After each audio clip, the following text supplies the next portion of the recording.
I guarantee that you didn't know this about 49ers Brock Purdy last season. And the reason why I feel so confident in saying I guarantee you didn't know this, because I just found out about this. And you might be like, well, who cares if you just found out about this? If you didn't know, a big part of this channel has been scouring the internet, finding the most interesting nuggets about the San Francisco 49ers and bringing them to you in one particular place. And so these are the types of things that I'm looking for. And I had never heard of this. And apparently, we have some information about Brock Purdy and what he was really going through in regards to the return from his UCL repaired elbow on his throwing arm and how that kind of played out throughout the season. It really wasn't discussed. He doesn't talk about it all that much. But on the Bootleg podcast with Brett Coleman, we get some insight that we've never heard before. And this is clearly something that he was able to pick up through conversations that he's had with people close to the situation. And I think it might kind of even open up even further how really just special Brock Purdy's season was last year. So I'm going to let you take a listen from Brett directly, and then we will react to it on the other side. So take a listen right here. I think the more I learn about Brock Purdy, the more I absolutely adore him. And there was some information that we got, during this pre-draft process. And I specify pre-draft process because I'm saying it was after the season, right? And it kind of gave me a new context for how special Brock Purdy is, because he didn't really miss any time at all, coming off a major surgery. Everybody's actually shocked that he was ready to go by the start of the year. Mm-hmm. And yeah, there were some shaky games in the early to middle part of the year, but everybody was just surprised he was even playing. It's like, oh my God, how is he on the field, let alone coming on strong down the home stretch in such a way that people were considering him as a legit MVP candidate, even over CMC.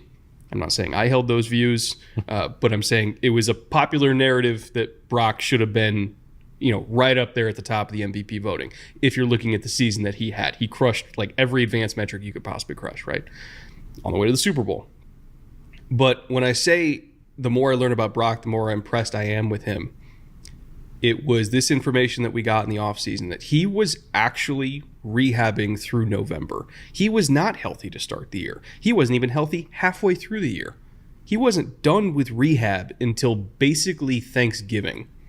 And he was still playing at a really, really, really high level. And then, of course, down the home stretch in the back, 6 weeks of the season through the playoffs, he just completely took off when he was healthy. But the fact that he did all that without being healthy for most of the regular season, like, this guy's just not normal. This is not just oh man, they found a hidden gem in the 7th round, or oh man, it's Mr. Irrelevant, he's getting playing time, he's starting, look how plucky he is. This is a legitimate top, not even 12,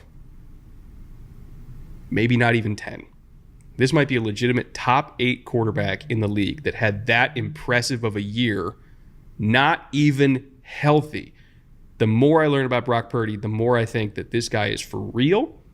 And in a couple years, he's going to be, probably a $58, $59 million quarterback, and he's going to earn every single penny. Now, before we get into this any further, I want to make sure that you guys know that the link to this entire video is in the description below. It's like an 1.5 hour long podcast where he breaks down the entire San Francisco 49ers roster, everything. So go check it out, definitely.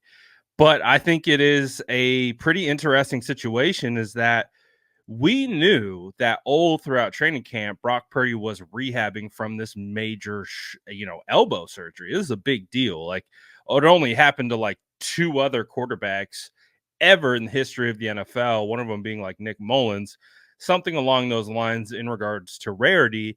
And so we didn't know how he was going to respond. And so when we saw Brock Purdy in training camp last year, we saw him on a pitch count the very first day. He wasn't a participant, and then he would participate for 2 days, and then 1 day off, 2 days, 1 day off, and that was his cadence all throughout training camp. But we just found out that he was apparently still rehabbing his elbow all the way through to late November. And that's pretty crazy considering the year that Brock Purdy turned in last season and how well he really played and how it even looked like his arm did improve a little bit. All things considered, it was a whirlwind for Brock Purdy to even get back to be ready for training camp. I mean, remember when Kyle Shanahan spoke at the owners' meetings? He said, it could be week 1 through week 4 that Brock Purdy's going to return. We don't really know. And so that got a lot of people kind of spinning on who the 49ers quarterback was going to be. But Brock worked his tail off, got himself in a position to not only be ready for training camp, but to be the best quarterback in 49ers training camp amidst freshly off this surgery, and that we just really didn't know what was going to come of it. And you could see throughout training camp that he was struggling. He was getting it back. You could tell he was trying to get back to baseline. It was something that I talked about within my coverage last year of training camp. It's something that I continue to reference when we talk about Brock Purdy's season last year, because I just don't feel like it was properly contextualized. When we got to training camp, all anyone cared about was who's going to be the 49ers starting quarterback. Was it Trey Lance, Sam Darnold, and Brock Purdy? And so as a result of that, a lot of context was missed. And when Brock was being evaluated by some, he wasn't being evaluated through the lens of a guy coming back from a major surgery on his throwing elbow, because that wasn't the goal of the coverage. So it wasn't something that was talked about a lot. In fact, you might have even forgot really that Brock was going through that whole situation because it wasn't discussed. And Brock isn't the kind of guy to stand up and say, you know what, guys, like, it's really sore, it's really painful, or this, that, or the other thing. He just kept quiet, put his head down, and went to work. And we did hear from Brock throughout the season. He did say something along the lines that, my arm didn't really feel back to normal until about halfway through the season.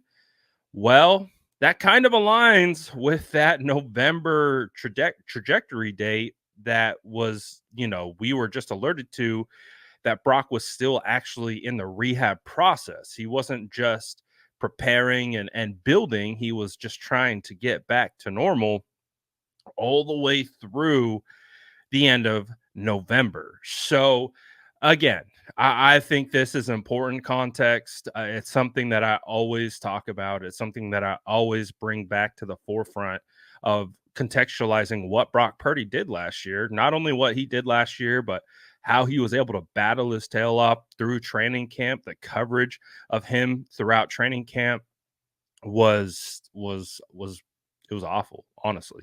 So seeing it all come together, seeing Brock Purdy be able to rise above it all. And I honestly think that the kind of narratives around training camp kind of built him for this season.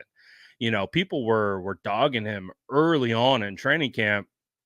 And as we know throughout the year, that was kind of the similar tone of a lot of media, like big media pundits like Nick Wright, and, who just continually believe that Brock isn't a guy. And so I think it kind of got him ready for that season. And as he continued to progress, he continued to get better. And again, it's one of the reasons that I keep transitioning into Brock is going to be better this year. In my opinion, he's going to be much better in training camp. I think we'll see a much improved Brock Purdy in multiple different facets of his game. And I do think that will translate to the regular season.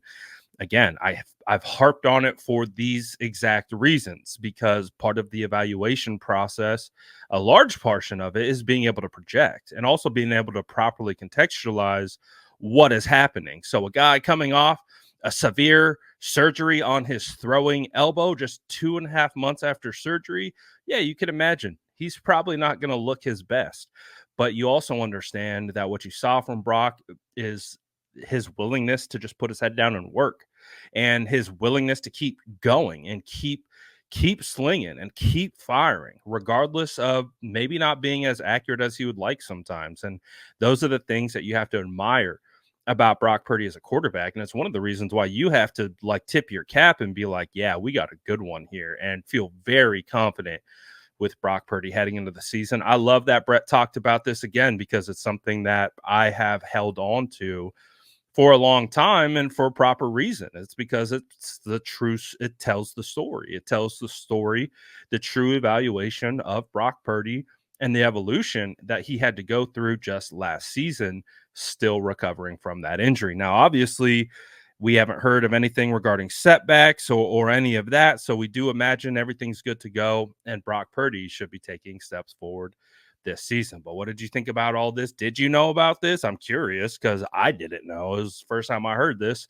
I heard something of the sorts, but kind of the first time it's been explained like this. So curious, have you heard? Let me know in the comments below. And as always, make sure to like and subscribe for more updates.